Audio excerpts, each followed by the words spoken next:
वंदो ज्ञानानंद कर नैमि चंद गुण कंद, माधव वंदित विमल पद, पुण्य पयो निधि नंद। दोष दहन गुण गहन घन, हरि करि हरि अरहंत। स्वानुभूत रमणी रमण, जगनायक जयवंत। सिद्ध शोध साधित सहज, स्वरस सुधारस धार। समय सार शिव सर्वगत, नमत हो सुखकार। जैनी वाणी विविध विधि, वर्णत विश्व प्रमाण। स्यात् पद मुद्रित अहित हर, करहु सकल कल्याण। मैं नमो नगन जैन जन, ज्ञान ध्यान धन लीन। नैन मान बिन दान धन, ऐन हीन तन छीन।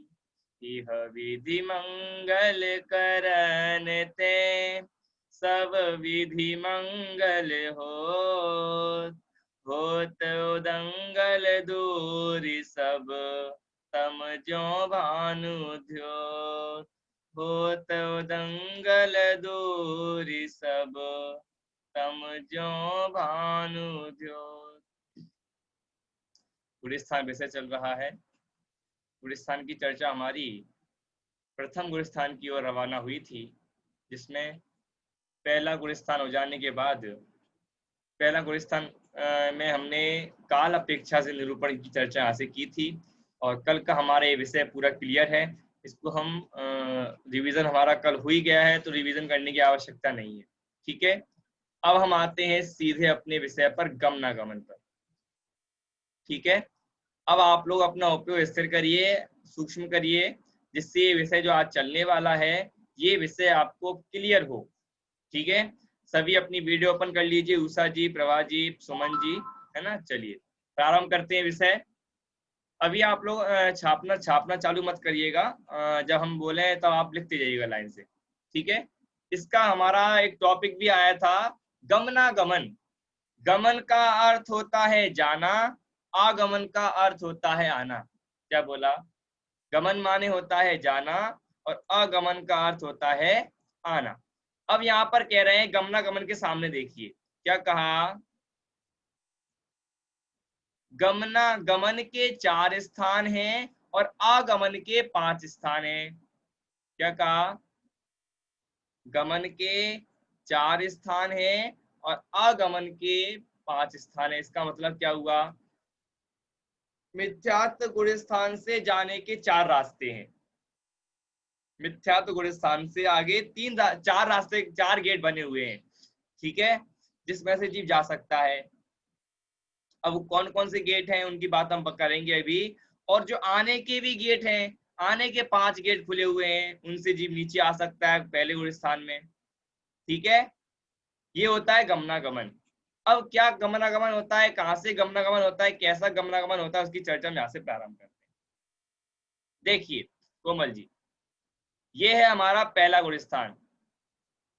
इस गुणस्थान का नाम है मिथ्यात्व। मिथ्यात्व गुणस्थान लिखा हुआ है, दिख रहा है सभी को? मिथ्यात्व गुणस्थान, इसका नाम है मिथ्यात्व गुणस्थान। मिथ्यात्व गुणस्थान क्या होता है? जिसमें उल्टी मान्यताएं रहती हैं, जो विपरीत बताता है, उल्टी बातें बताता है, वो कहलाता है मिथ्यात्व गुणस्थान। ठीक है, ये होता है मिथ्यात्व गुणस्थान। सबसे पहले हमको देखना है गमन। ये लिखा है गमन। सबसे पहले हमें गमन की चर्चा करनी है कि जीव यहाँ से कहाँ कहाँ जा सकता है पहले गुणस्थान से, है ना। देखिए कितना सुंदर चार्ट दिख रहा है सबको। हाँ, अब ध्यान देना आप लोग। मिथ्यात्व गुणस्थान से सबसे पहले जीव कहाँ जाता है, कहाँ जा सकता है? तीसरे गुणस्थान में जा सकता है। कौन से गुणस्थान में जा सकता है? तीसरे गुणस्थान में जा सकता है। अब यहाँ पर किसी का प्रश्न हो सकता है कि तीसरे में क्यों जा रहा है, दूसरे में जाना चाहिए। क्यों? यदि 1 2 3 4 ऐसे जाए तो अच्छा लगता है। क्यों पूनम जी? यदि ऐसे जाए एक एक करके तो अच्छा लगता है। पहले से दूसरे में जाए, दूसरे से तीसरे में जाए, चौथे में जाए तो अच्छा लगता है। अब आपने दूसरे को तो छोड़ दिया, तीसरे में पहुंच गए, ज्यादा होशियार हो। देखिए, इसके भी कोई नियम होते हैं कि पहले गुणस्थान से कोई भी जीव दूसरे गुणस्थान में नहीं जा सकता। इस बात को गांठ बांध लीजिए। भारती जी क्या कहा? सीमा जी, पहले गुणस्थान से कोई भी जीव दूसरे गुणस्थान में नहीं जा सकता। अब इसमें क्यों नहीं जा सकता, इसका कोई उत्तर ही नहीं है। शास्त्रों में लिखा है, ऐसा प्रमाणित है कि पहले गुणस्थान से जीव दूसरे गुणस्थान में जा ही नहीं सकता। कोई रास्ता ही नहीं है, बंद है गेट। गेट ही नहीं है, बंद क्या होता है, गेट ही नहीं है दूसरे में जाने के लिए। ठीक है, कौन से में जाता है? पहले से। पहले गुणस्थान से जीव तीसरे गुणस्थान में जाता है। कौन से गुणस्थान में जाता है? तीसरे गुणस्थान में जाता है। और वो भी कोमल जी, कौन सा जीव जाता है तीसरे गुणस्थान में? उषा जी, सादी मिथ्या दृष्टि जीव ही तीसरे गुणस्थान में जाता है। किसमें जाता है? सादी मिथ्या दृष्टि जीव ही। अब ये सादी मिथ्या दृष्टि क्या होता है? और हाँ, एक बात और, पहले गुणस्थान से जो जीव तीसरे गुणस्थान में जाता है वो सादी मिथ्या दृष्टि होता है, अनादि मिथ्या दृष्टि जीव नहीं जाता। अब ये क्या होते हैं, देखिए ध्यान दीजिएगा, इसकी चर्चा करते हैं हम। ठीक है, हाँ देखिए, सबसे पहले हमने देखा था सादी मिथ्या दृष्टि और अनादि मिथ्या दृष्टि। वैसे आप लोगों को इसके बारे में जानकारी होगी, लेकिन थोड़ा हम 2 मिनट इसमें चर्चा कर लेते हैं, जिसको नहीं पता होगा कि सादी और अनादि क्या होते हैं। ठीक है, एक बार ध्यान दीजिएगा। देखिए, सादी मिथ्या दृष्टि वह कहलाता है जिसकी सम्यक दर्शन से शादी हो जाती है। क्या कहा?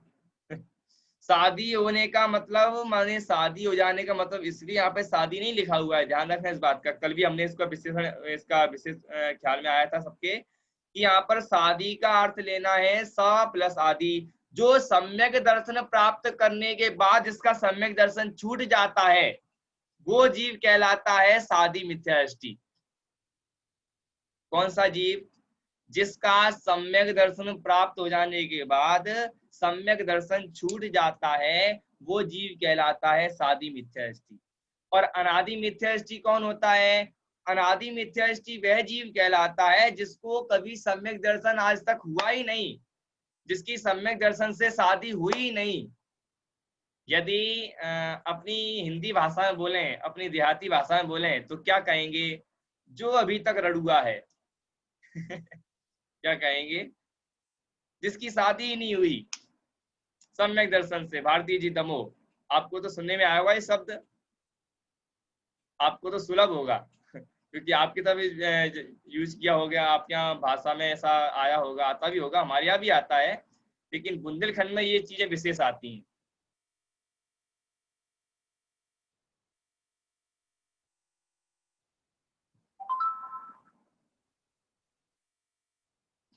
ठीक है, इतना क्लियर है?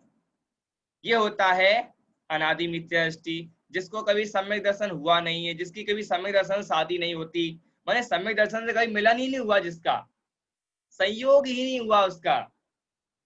और यदि और भाषा लगाएं तो जिसकी सम्यक दर्शन से कभी मुलाकात नहीं हुई। कितना अच्छा शब्द है। जो कभी सम्यक दर्शन से मिला नहीं है वो जीव कहलाता है अनादि मिथ्या दृष्टि, और जो सम्यक दर्शन से मिल चुका है वो होता है सादी मिथ्या दृष्टि। ठीक है, अब ये तीसरे गुण स्थान में जाने वाला जीव होता है सादी मिथ्या दृष्टि। तो यहाँ पर सादी मिथ्या दृष्टि को ही क्यों लिया, अनादि मिथ्या दृष्टि को क्यों नहीं लिया? इसका भी कारण है, ध्यान ध्यान से सुनिएगा। सादी मिथ्या दृष्टि को इसलिए लिया है क्योंकि सादी मिथ्या दृष्टि के दर्शन मोहिनी के 3 टुकड़े हो जाते हैं। कौन कौन से? मिथ्यात्व, सम्यक मिथ्यात्व, सम्यक प्रकृति। एक नियम। दूसरा नियम ये है तीसरे गुण स्थान का, कि तीसरे गुणस्थान में वही जीव जा सकता है जिसको सम्यक प्रकृति का उदय हो। क्या कहा? तीसरे गुणस्थान में वही जीव जा सकता है जिसको सम्यक प्रकृति का उदय हो, और सम्यक प्रकृति का उदय सम्यक दृष्टि जीव को ही हो सकता है। कोई जो जिसने आज तक सम्यक दर्शन प्राप्त नहीं किया है उसको कभी नहीं होगा। कैसे? देखिए, सम्यक दर्शन हुआ और दर्शन मोहिनी के 3 टुकड़े हो गए। क्या कहा? सम्यक दर्शन हुआ और दर्शन मोहिनी के 3 टुकड़े हो गए। कौन कौन से? मिथ्यात्व, सम्यक मिथ्यात्व, सम्यक प्रकृति। प्रभा जी, क्लियर हो रही है बात? 3 टुकड़े हो जाते हैं। सम्यक दर्शन जैसे हुआ, द्वैतराम जी कहते हैं युगपद होते हु प्रकाश, युगपद एक साथ, यहाँ पर सम्यक दर्शन हुआ और यहाँ पर दर्शन मोहिनी के 3 टुकड़े हो गए, मिथ्यात्व, सम्यक प्रकृति। अब ये जो सादी मिथ्या दृष्टि जीव है, इसका यदि सम्यक प्रकृति का उदय आएगा तो ये जीव सीधा तीसरे गुण स्थान में जाएगा, लेकिन दूसरे में तो जाने का कोई निमित्त ही नहीं बनता, ना कोई दरवाजा भी है दूसरे में जाने का। तो जो सादी मिथ्या दृष्टि है वो सम्यक प्रकृति के उदय से तीसरे गुण स्थान में जाता है, पहली बात। अब अनादि मिथ्या दृष्टि क्यों नहीं जाता तीसरे गुण स्थान में? क्योंकि अनादि मिथ्या दृष्टि के सम्यक प्रकृति का उदय नहीं होता, पहली बात ध्यान रखना। अनादि मिथ्या दृष्टि के सम्यक प्रकृति कर्म का उदय नहीं होता। उसके क्या होता है? उसके अखंड दर्शन मोहिनी कर्म रहता है। कौन सा रहता है? अखंड दर्शन मोहिनी, जो खंड खंड नहीं होता। खंड खंड किसके हो जाता है? जो सम्यक दृष्टि हो चुका होता है उसके खंड खंड होता है। जो अनादि मिथ्या दृष्टि जीव है वो खंड खंड नहीं कर पाता, क्योंकि सम्यक दर्शन होने के बाद ही खंड खंड होता है। नीरू जी, हो रही क्लियर बात? मैंने क्या क्या बोल दिया अभी तक, किस किस को ख्याल में आ गई बात? यदि प्रश्न आ जाए एग्जाम में कि तीसरे गुण स्थान में जो पहले गुण स्थान से तीसरे गुण स्थान में कौन सा जीव जाता है, क्यों जाता है, और जो नहीं जाता वो क्यों नहीं जाता, कौन कौन उत्तर दे सकता है इसका? चलिए, इतना क्लियर है? कोमल जी हाथ खड़ा कर दीजिए एक बार आप भी, तो हम समझ जाएंगे आपको भी क्लियर है। हाँ ठीक है, चलिए अब देखिए, अब हमको उसमें उसमें चर्चा करनी गमनागमन के आधार से, ये तो हमको समझना था इसके लिए। अब देखिए, जो सादी मिथ्या दृष्टि जीव होता है, जो सादी मिथ्या दृष्टि जीव होता है वो सादी मिथ्या दृष्टि तीसरे गुण स्थान में जाता है। ठीक है, ये क्लियर हो गया पहली बात। अब पहले गुण स्थान से जीव चौथे में भी जा सकता है। चौथे में कौन कौन से जीव जाते हैं? देखिए, चौथे से पहले गुण स्थान से चौथे में द्रव्यलिंगी मुनिराज जाते हैं। कौन से मुनिराज जाते हैं? द्रव्यलिंगी मुनिराज। ये लिखा है ना यहाँ पर, द्रव पॉइंट मुंह माने लेना है मुनि, ठीक है, द्रव्यलिंगी मुनिराज। और दूसरा है द्रव्यलिंगी श्रावक भी जाते हैं और सामान्य श्रावक भी जाते हैं। ठीक है, पहले गुण स्थान से कौन कौन से जीव चौथे गुण स्थान में जा सकते हैं? द्रव्यलिंगी मुनिराज, जिन्होंने पहले गुण स्थान में दीक्षा ले ली वो सीधे चौथे गुण स्थान में जा सकते हैं, सम्यक दृष्टि हो जाते हैं। ठीक है, द्रव्यलिंगी श्रावक भी जो सम्यक दृष्टि हो जाते हैं, और सामान्य श्रावक भी सम्यक दृष्टि हो जाते हैं। ठीक है, इतना क्लियर है? कौन कौन से पहले गुण स्थान से जीव चौथे में जा सकते हैं? द्रव्यलिंगी मुनिराज भी जा सकते हैं, द्रव्यलिंगी श्रावक भी जा सकते हैं, और सामान्य श्रावक भी जा सकते हैं। सामान्य श्रावक जा सकते हैं माने हम भी जा सकते हैं। आ रही बात ख्याल में? अब ऐसा है, आप लोगों ने सुना होगा कि नहीं सुना होगा, लेकिन मैं क्लियर कर देता हूं। तो वैसे तो मेरे अंदाज से ये सही है कि जो पंचम काल अभी चल रहा है, इस पंचम काल में सातवें गुण स्थान से ऊपर गुण स्थान में जीव नहीं जा सकता, है ना? ये बात सही है, यही मेरे सुनने में आया, आप लोगों को यही सुनने में आया होगा मेरे ख्याल से भी। हाँ चलिए, मैं सही हूँ, बढ़िया। ठीक है, तो इसमें ऐसा है कि पंचम काल में जीव सातवें गुण स्थान से ऊपर नहीं जा सकता, तो ये चौथा गुण स्थान है, इसमें तो जा सकते हैं ना। तो या सामान्य श्रावक की बात कर रहे हैं, तो सामान्य श्रावक में किसको लिया जाएगा? हम कौन है? श्रावक ही है, सामान्य श्रावक में आ जाएंगे, तो हम भी चौथा स्थान प्राप्त कर सकते हैं। तो यहाँ पर चौथे स्थान में कौन कौन जीव जा सकता है? द्रवलिंगी मूलराज, द्रवलिंगी श्रावक और सामान्य श्रावक। ठीक है, और देखिए पहले गुण स्थान से जीव सीधा पांचवे में भी जा सकता है, पांचवें गुण स्थान में भी जा सकता है। कौन कौन? द्रवलिंगी मूलराज और द्रवलिंगी श्रावक।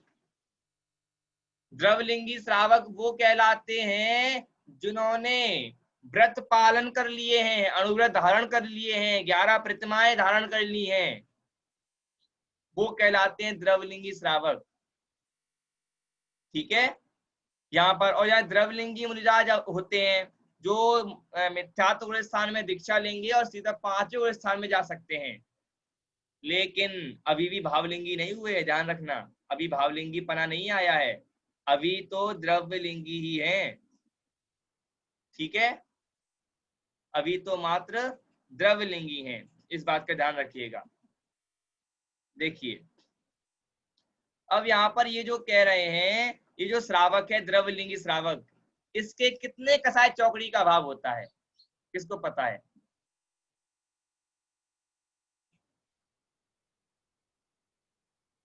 नहीं नहीं नहीं पूनम जी, 3 कसाय नहीं होती, 2 कसाय चौकड़ी का भाव होता है इसके, 2 कसाय चौकड़ी। कौन सी? अनंतानुबंधी और अप्रत्यक्षानुवरण। अनंतानुबंधी क्रोधमान माया लोभ और अप्रत्यक्षानुवरण क्रोधमान माया लोभ। ठीक है, अब ये देखिए, अब ये पहले गुण स्थान से जीव सीधा 7वें में भी जा सकता है। 7वें में जाने का एक ही श्रावक नहीं जा सकता 7वें में, 7वें में केवल मुनिराज ही जाएंगे। ठीक है, यहाँ पर हमने देखा था, उसमें चार्ट में ध्यान आ रहा हो किसी को तो क्लियर होगा आप लोगों को, कि चार्ट में देखा था हमने माने क्या क्या रास्ते होते हैं किसकी अपेक्षा से, तो उसमें देखा था पहले गुण स्थान से जीव सीधा 7वें में जाता है। क्या क्या करते हुआ जाता है? सबसे पहला आत्मश्रद्धान करके जाता है, दूसरा उसमें भेद विज्ञान करके जाता है, और भेद विज्ञान के बाद वहीं से जीव 3 कसाय चौकड़ी का भाव भी कर लेता है। अनंतानुबंधी क्रोधमान माया लोभ, अप्रत्यक्षानुवरण क्रोधमान माया लोभ और प्रत्यक्षानुवरण क्रोधमान माया लोभ। ठीक है, तो इन सब का अभाव करते हुए इसको देखिए, इसको अभाव भी कह सकते हैं, अनुदय भी कह सकते हैं, उपशम भी कह सकते हैं। क्या कहा? ठीक है, लेकिन सामान्य रूप से अभाव भी कह सकते हैं, अभाव भी कहने में आता है, लेकिन अनुदय भी कह सकते हैं और अनुदय के साथ साथ हम उसको उपशम भी कह सकते हैं। ठीक है, अब देखिए सीधा 7वें में जाते हैं। कौन से मुनिराज? जो मिथ्यात्व में द्रवलिंगी थे वो सीधे 7वें में जाएंगे, तो कौन से हो जाएंगे? भावलिंगी हो जाएंगे। 7वें में भावलिंगी होंगे, लेकिन यहाँ पर द्रवलिंगी लिखा है। द्रवलिंगी क्यों लिखा है? क्योंकि द्रवलिंगी मुनिराज मिथ्यात्व के स्थान से आए थे, इसलिए यहाँ पर द्रवलिंगी लिखा हुआ है। ठीक है, तो यहाँ मुनिराज जो आएंगे वो भावलिंगी हो जाएंगे। क्यों? क्योंकि 7वें स्थान में आत्मा में स्थिरता हो जाती है, आत्म ध्यान लीनता हो जाती है, इसलिए 7वें स्थान में जीव मुनिराज आकर भावलिंगी हो जाते हैं। द्रवलिंगी के साथ भावलिंगी पना भी उनके आ जाता है। ये तो हुआ गमन का रास्ता, जाने का रास्ता। अब आने का भी कोई रास्ता है क्या? तो आने के 5 रास्ते बताए हैं। कितने रास्ते हैं? 5 रास्ते, कि जीव यहाँ से गुण स्थान से नीचे आ सकता है। कौन कौन से? देखिए, ध्यान देना। ये देखिए, सबसे पहले 6वें गुण स्थान से जीव पहले गुण स्थान में आ सकता है। क्या कहा? 6वें से पहले में आ सकता है, लेकिन यहाँ पर 7वां नहीं लिया। 7वां क्यों नहीं लिया पूनम जी भिंड? यहाँ पर 6वें गुण स्थान की बात कर रहे हैं, लेकिन यहाँ 7वें गुण स्थान को नहीं लिया। 7वें गुण स्थान से जीव पहले गुण स्थान में नहीं आता। क्यों नहीं आता? क्योंकि 7वें गुण स्थान में उपयोग आत्मा में इतना स्थिरता हो जाती है, उस समय इतना भी जीव कमजोर नहीं होता कि सीधा पहले में आ जाए। ठीक है, हाँ, लेकिन यदि 7वें में से 6वें में आता है, उपयोग कहीं डिगा तो 6वें में आता है, और 6वें में भी दर्शन मोहिनी कर्म का उदय आने से जीव पहले गुण स्थान में गिर जाता है। कितनी, देखिए आप विचार करिएगा कि बताइए, मुद्रा बिल्कुल आत्म ध्यान में लीन थे और इतना अनंत सुख को भोग रहे थे, अनंत गुनी निर्जरा कर रहे थे, लेकिन मात्र थोड़ा ऐसा क्या हुआ, ऐसा क्या उपयोग देगा उनका, छठवें में आकर दर्शन मोहिनी कर्म का उदय आ गया, और दर्शन मोहिनी कर्म के उदय के कारण सीधे पहले गुरु स्थान में आके गिर गए। आ रही बात ख्याल में? यहाँ पर तो एक उदाहरण भी ले सकते हैं, कितना अचंभा होता होगा यदि कोई अंबानी है, कोई बुरा मानने की बात नहीं, उदाहरण है, अंबानी यदि भीख मांगता दिख जाए आप लोगों को, तो बताइए कितना आश्चर्य होगा, होगा नहीं होगा? यदि कोई बहुत अमीर आदमी है, बहुत ज्यादा ही अमीर है, जो कभी लकड़ी के बेड पे नहीं सोता, सोने के बेड पे सोता है, और आज वो रोड पर सो रहा हो, तो आप क्या विचार करेंगे? इतना बड़ा आश्चर्य, ऐसा कैसे हो सकता है? वही चीज यहाँ पर लगाकर देखिए, अपने अंतरंग से दृष्टि से देखिए कि जो मुनिराज बिल्कुल आत्म स्वभाव में लीन थे, अनंत सुख को भोग रहे थे सातवें स्थान में, और उपयोग डिगा थोड़ा, उपयोग डिगा तो छठवें में आ गए, और छठवें में ऐसा क्या हुआ कि दर्शन मुनि कर्म को दे आने से पहले गुरु स्थान में आकर गिर गए। विचार करिएगा, ठीक है? तो छठवें गुरु स्थान से जीव मुनिराज पहले गुरु स्थान में आकर भी गिर सकते हैं। अब यहाँ पर फिर कहते हैं पांचवें गुरु स्थान से, पांचवें गुरु स्थान में 11 प्रतिमाएं धारण कर ली, है ना, 11 प्रतिमाओं के धारी, अनुव्रत के धारी श्रावक, वो श्रावक भी पहले गुरु स्थान में गिर सकता है। जो पांचवें गुरु स्थान में बिल्कुल समझ लीजिए उसने पांचवा गुरु स्थान प्राप्त कर लिया है, और बिल्कुल 11 प्रतिमाओं का धारी है, व्रतों का धारी है, वो जीव भी पहले गुरु स्थान में आकर गिर सकता है। और हम थोड़ा बहुत अध्ययन कर ले तो हम अपने आप को ज्ञानी समझने लगते हैं। आ रही बात ख्याल में? फिर देखिए, फिर चौथे गुरु स्थान वाला श्रावक, चौथे गुरु स्थान वाले श्रावक भी पहले में गिर सकते हैं, ठीक है? तीसरे गुरु स्थान वाला जो जीव है वो भी पहले में आकर गिर सकता है, और दूसरे से भी जीव पहले में आ सकता है, लेकिन पहले से दूसरे में नहीं जा सकता। आ रही बात ख्याल में? पहले से जीव तीसरे में जाएगा, तीसरे से फिर दूसरे में आएगा, तो फिर पहले में आ सकता है, लेकिन सीधा दूसरे में नहीं जा सकता। नहीं जा सकता माने नहीं जा सकता, ऐसा नियम है, ठीक है? इतना क्लियर हुआ? एक बार हम फिर से देख लेते हैं जल्दी जल्दी शॉर्ट में, जिससे आप लोगों को स्पष्ट हो जाए। मिथ्यात्व गुरु स्थान है, मिथ्यात्व गुरु स्थान से गमन कहाँ का होता है? पहले से तीसरे में होता है, वो भी सादी मिथ्यासी जीव के होता है, अनादि मिथ्यासी जीव के नहीं होता है। अनादि के क्यों नहीं होता है? क्योंकि अनादि मिथ्यासी जो जीव होता है उसको कभी सम्यक तो होता नहीं है, होता है माने उसको सम्यक दर्शन हुआ नहीं है, इसलिए वो अनादि मिथ्याष्टि है। और सादी मिथ्याष्टि वो होता है जिसको सम्यक हो जाने के बाद छूट जाता है, तो वो जीव तीसरे में जा सकता है। और तीसरे वो स्थान की विशेषता है कि तीसरे में वही जीव जा सकता है जिसके सम्यक प्रकृति कर्म का उदय रहता है, लेकिन जो अनादि मिथ्याष्टि है उसके तो अखंड दर्शन मुनि कर्म रहता है, तो वो तो तीसरे में नहीं जा सकता। फिर यहाँ पर चौथे में जाने वाली बात कही तो द्रवलिंगी मुनिराज जाते हैं, द्रवलिंगी श्रावक जाते हैं, सामान्य श्रावक भी जा सकते हैं। कौन से गुरु स्थान में? चौथे गुरु स्थान में। फिर पांचवें स्थान की बात आती है तो वहां द्रवलिंगी मुनिराज भी जा सकते हैं और द्रवलिंगी श्रावक भी जा सकते हैं, जो 11 प्रतिमाओं के धारी होते हैं। फिर पहले गुरु स्थान से जीव सातवें गुरु स्थान में भी जा सकता है सीधा, किसकी अपेक्षा? मुनिराजों की अपेक्षा से बात कही है। जो 3 कसाय चौकड़ी का भाव करके भेद विज्ञान कर लेते हैं, ऐसे मुनिराज सीधे सातवें में जा सकते हैं। ये तो हुआ जाने का रास्ता। अब आने की बात कहें तो जीव कहाँ कहाँ से आ सकता है? तो कहा कि जीव छठवें से भी पहले में आ सकता है, लेकिन सातवें से पहले में नहीं आ सकता, क्योंकि आत्मा में उपयोग इतना स्थिर हो जाता है कि उस समय पहले में आ ही नहीं सकता, इतना भी जीव कमजोर नहीं होता, ठीक है? पहले में नहीं आ सकता, लेकिन सातवें से छठवें में आएगा, फिर छठवें से फिर पहले में गिर सकता है।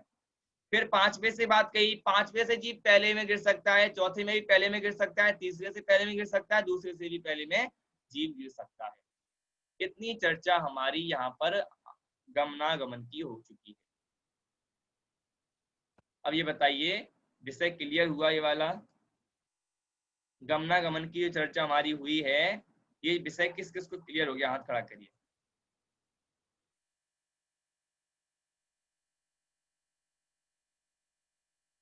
चलिए मैं पूछ लूं आप लोगों से, किसी से, एक दो लोगों से। हाँ चलिए, चलिए कोमल जी, सादी मिथ्याष्टि और अनादि मिथ्याष्टि क्या क्या होते हैं बताइए। सादी मिथ्या दृष्टि वे जीव होते हैं जो एक मिनट, जो सम्यक दर्शन की प्राप्ति करने के बाद भी उसका सम्यक दर्शन छूट जाता है, हाँ, उसको सादी मिथ्या दृष्टि कहते हैं। और अनादि मिथ्या दृष्टि वे होता है कि वह जीव जिसको सम्यक दर्शन प्राप्त हो ही नहीं सकता। चलिए बढ़िया, बहुत सुंदर। नहीं, हो नहीं सकता नहीं, भैया अरे जी क्वेश्चन रुकिए रुकिए रुकिए, हो नहीं सकता नहीं, हो सकता है हुआ लेकिन ही नहीं, हुआ नहीं है, हुआ नहीं है। शायद हुआ था। हाँ। भैया जी क्वेश्चन था हम्म। जो आगमन वाले थे कि सिर्फ पांचवें गुणस्थान से मिथ्या दृष्टि की पहले गुणस्थान तक आ सकता है, वो 11 प्रतिमाएं धारी होता है। हम्म। तो जैसे जो 11 प्रतिमाएं धारी करते हैं और वो ब्रह्मचारी तो होते, मुनिराज तो होते नहीं है, नहीं नहीं। वो मुनिराज तो होते नहीं, ब्रह्मचारी होते हैं। श्रावक, हाँ। तो ब्रह्मचारी होने के जो ब्रह्मचारी होते हैं और मतलब अपने मैंने देखा है कि मतलब कई ब्रह्मचारी होते हैं जो फैमिली के बीच में भी रहते हैं, हाँ, तो क्या हो तो गया? रह सकते हैं। अब ऐसा है कि अपने अपने उपयोग नहीं की वो मतलब, है, लेकिन ऐसा भी अब आपकी बात का देखिए, मैं एक उदाहरण देता हूँ। अब उनको ले लीजिए, भरत जी चक्रवर्ती, अब उनको ही ले लीजिए एक बार के लिए। भरत जी का इतना स्पष्ट उदाहरण आता है, 84 लाख हाथी हैं, 96 रानियां हैं, सब कुछ है, फिर भी सम्यक दृष्टि है। कैसे हैं? कैसे हैं? यही तो है माने, अपने उपयोग में स्थिरता। माने अपन घर में भी रह रहे हैं फिर भी अपने उपयोग में स्थिरता, यही तो महानता होती है सम्यक दृष्टि जीवों की। अब अकेले में रहकर तो कोई भी सम्यक दर्शन प्राप्त कर सकता है, लेकिन सबके बीच में, भोगों के बीच में रहकर सम्यक दर्शन प्राप्त करना बहुत बड़ी बात है, और हो भी सकता है, रह भी सकता है। ठीक है, हाँ हुआ समाधान? चलिए, हाँ, अब मेरा प्रश्न है आप लोगों से। कुछ प्रश्न मैं कर लेता हूँ जिससे आप लोगों को विषय क्लियर हो जाए। ठीक है, पहला प्रश्न है, सुनिएगा। दूस तीसरे गुण स्थान में जाने के लिए क्या चाहिए अपन को? तीसरे गुण स्थान में जाने के लिए अपन को क्या चाहिए, और ये किसके पास नहीं होता, और कैसे नहीं होता? प्रश्न घूम गया पूरा, लेकिन नीरू जी का और भारती जी, दोनों भारती जियों का, इनका हाथ कभी नहीं नीचे होगा, लेकिन प्रश्न कितना ही घूमता रहे। चलिए, पूनम जी भी इटावा, आप बताइए।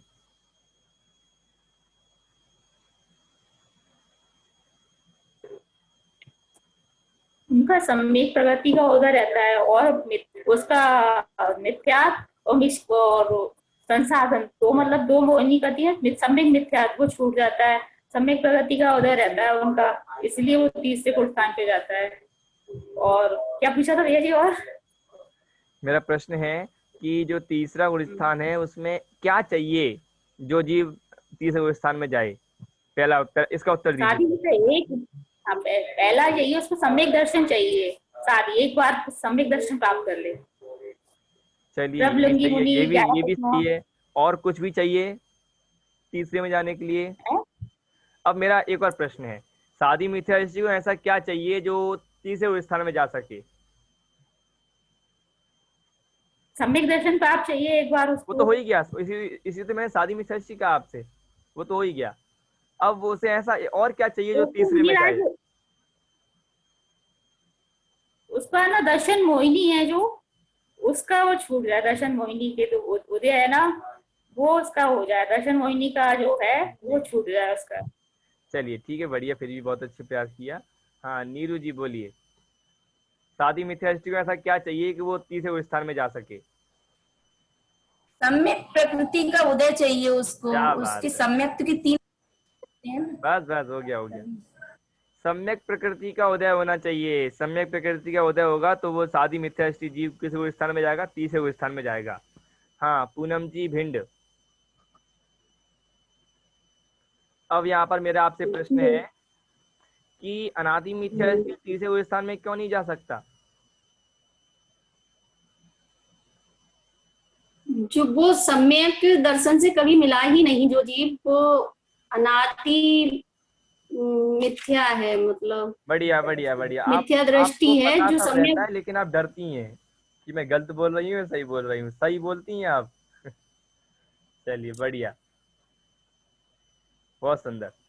माने जो जीव होता है अनादि मिथ्या दृष्टि कभी भी तीसरे स्थान में नहीं जा सकता। क्यों नहीं जा सकता? क्योंकि उसे कभी सम्यक तो हुआ ही नहीं है। और जो जीव तीसरे में जाता है, उसे सम्यक हो जाने के बाद छूट जाए, वही जीव जा सकता है। वो भी कौन सा जीव? सादी मिथ्या दृष्टि। ठीक है, चलिए। अब छठवें से पहले में जीव आ सकता है, तो कैसे आ सकता है?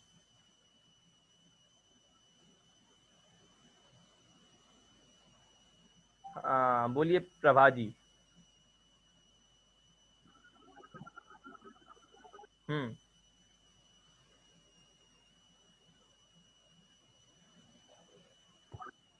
हो गया। इससे दर्शन मोहिनी क्रम का उदय ऐसा आता है कि वो पहले हाँ, में आ जाता बहुत बढ़िया। दर्शन मोहिनी कर्म का उदय आ जाता है, दर्शन मोहिनी कर्म का उदय हो जाता है, इसलिए वो जो छठे और स्थान मुनिराज हैं, वो पहले उस स्थान में आकर गिर जाते हैं। ठीक है, चलिए, बहुत अच्छा, बहुत सुंदर। आप लोग ध्यान दे रहे हैं, इसलिए बहुत बहुत धन्यवाद आप लोगों को। हाँ, और इसके बाद मेरा एक और प्रश्न है, अंतिम प्रश्न। सातवें गुण स्थान से जी पहले में क्यों नहीं गिर सकता? सातवें से पहले में जीव क्यों नहीं गिर सकता? दमोह, भारती जी, दमोह। साथ में से पहले में इसलिए नहीं गिर सकता क्योंकि भी वो अपनी आत्मा में इतने लीन रहते हैं। पहले वो छठवें में आएंगे, फिर उसके बाद सीधे पहले गुण स्थान में गिरेंगे। क्या बात, बढ़िया। चलिए, बहुत बढ़िया। एक और प्रश्न का पूछ लेता हूँ, अंतिम। ठीक है,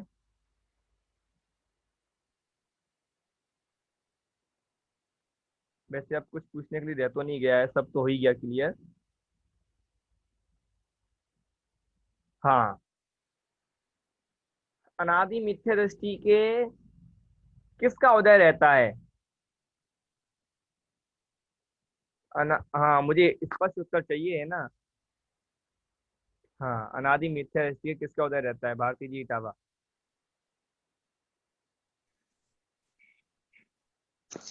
अनादि मिथ्या दृष्टि के मोहिनी कर्म का अखंड उदय रहता है।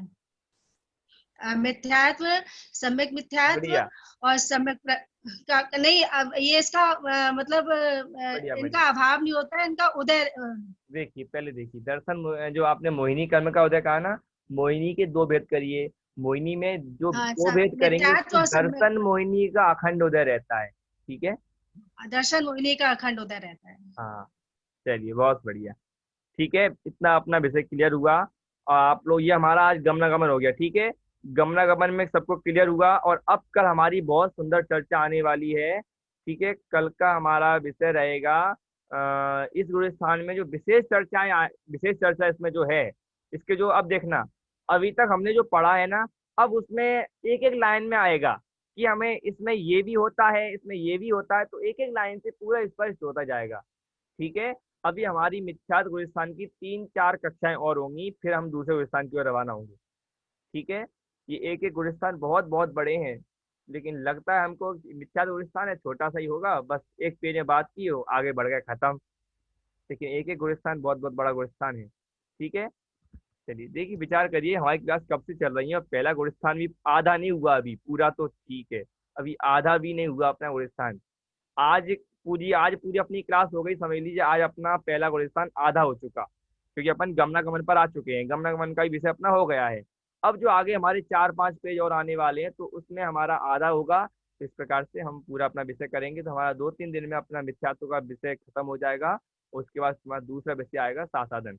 तो ऐसा मैंने विचार किया है कि इसका मिथ्यात्व का जो टॉपिक हमारा खत्म होगा, तो मिथ्यात्व का टॉपिक खत्म हो जाने के बाद आसपास जो भी संडे पड़ेगा, उस दिन हम इस संबंधी जो एग्जाम है वो ले लेंगे, जिससे पूरा विषय क्लियर रहेगा। नहीं, ऐसा नहीं हो आगे पाठ और पीछे सपाट होता जाए। ठीक, क्योंकि पेज 5, मिनिमम 9-10 पेज हैं इसमें। और कितने पेज निकल चुके अपने? 4 पेज निकल चुके, 4-5 पेज पहले गुलिस्तान के, है ना। 4-5 पेज निकल चुके, अभी 4-5 पेज और बाकी हैं। तो 10-10 पेज एक एक गुण स्थान के पकड़िए, तो समझ लीजिए एक एक टेस्ट तो इनका बनता ही है। ठीक है, तो इनका हम एक एक टेस्ट लेते जाएंगे तो आप लोगों को विषय क्लियर होता जाएगा। ठीक है उषा जी। चलिए आगे बढ़ते हैं, सॉरी आगे क्या बढ़ते हैं, अब विराम लेते हैं। चलिए सभी को जय जिनेंद्र।